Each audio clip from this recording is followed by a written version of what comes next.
Hello दोस्तों, स्वागत करते हैं उसके बीच में आपके अपने चैनल स्टडी में। दोस्तों बात करें 72,825 मामले में जो शिक्षक भर्ती मामला, उसमें 14,851 की जो लिस्ट है नोडल अधिवक्ता के पास, उसमें अपना नाम कैसे देखें, ये लिस्ट है या नहीं, नाम है या नहीं, पूरी लिस्ट में सबको डिस्कस करेंगे इस वीडियो के माध्यम से। तो वीडियो बिना स्किप करने तक बने रहिए मेरे साथ आपके अपने चैनल स्टडी में पर। जो लोग चैनल पर नए हैं तो प्लीज़ चैनल को लाइक करें, शेयर करें, सब्सक्राइब करें, साथ में बेल आइकन दबाना भूलें ताकि मेरे वीडियो नोटिफिकेशन आप तक पहुँचे। जैसे तो सबसे पहले मैं एक क्वेश्चन का जवाब दे देता हूँ। बहुत सारे लोग मेरे पास कॉल्स आ चुकी हैं कि 72,825 मामले में बहुत सारे लोग अभी नहीं जुड़ पाए, किसी का और किसी का याचिका नंबर। देखिए, अब इस पर जो चीज़ें हैं वो नहीं हो पा रही हैं, ठीक है।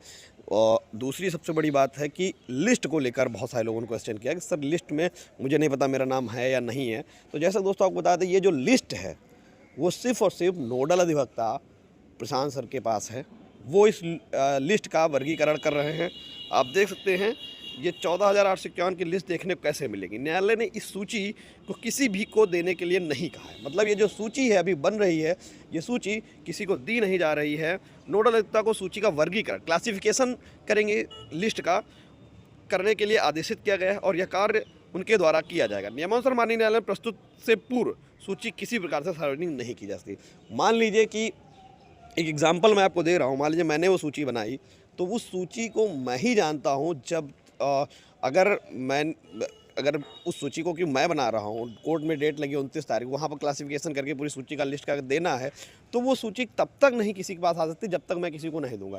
तो ये नोडल अधिवक्ता, ये बहुत ही इंपॉर्टेंट चीज़ है। इसलिए नोडल अधिवक्ता किसी को सार्वजनिक नहीं करेंगे, पहले कोर्ट में सबमिट करेंगे, क्योंकि सोशल मीडिया का ज़माना है, उनको भी पता है कि अगर ऐसी चीज़ें हुई तो एकदम से फैल जाती चीज़ें। तो ये लिस्ट किसी के पास भी नहीं है, सिर्फ और सिर्फ नोडल अधिवक्ता सर के पास है।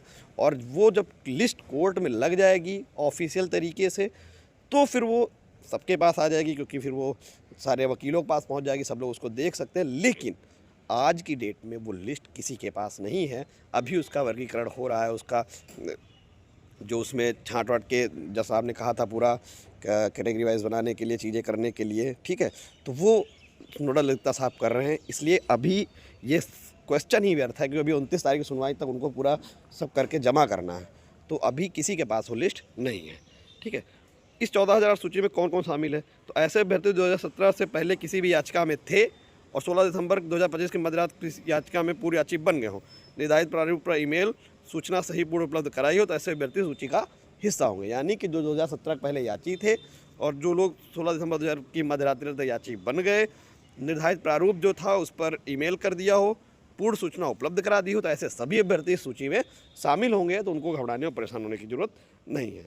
तो इसलिए किसी भी साथी को परेशान नहीं। 14,000 सूची कहीं भी कोई पब्लिक मीडिया पर नहीं है। जो भी आपको बता रहा है या ये कह रहा है कि मेरे पास सूची है, मैं आपका नाम चेक करके बता दूंगा, तो ऐसे ठगी करने वाले लोगों से बिल्कुल सावधान रहना। किसी को 1 रुपया देने की ज़रूरत नहीं है, क्योंकि आप लोगों के बीच में ऐसे बहुत सारे लोग होंगे जो इस तरीके से फ्रॉड फैलाएँगे कि मेरे पास सूची है, मैं आपका नाम चेक कर सकता हूँ, या मेरा लिंक है, मैं उनसे पूछ के आपको बता सकता हूँ। तो ऐसा कुछ नहीं है। सिर्फ और सिर्फ नोडल अधिवक्ता के पास वो सूची है, वही चेक कर सकते हैं, उसके अलावा कोई और नहीं। तो अब वो तो आपके लिए चेक नहीं करने वाले हैं, क्योंकि उनका काम इतना ज़्यादा है। सुप्रीम कोर्ट का है, तो सुप्रीम कोर्ट में इतने सारे काम हैं, इतनी बड़ी लिस्ट तैयार करनी है, ठीक है।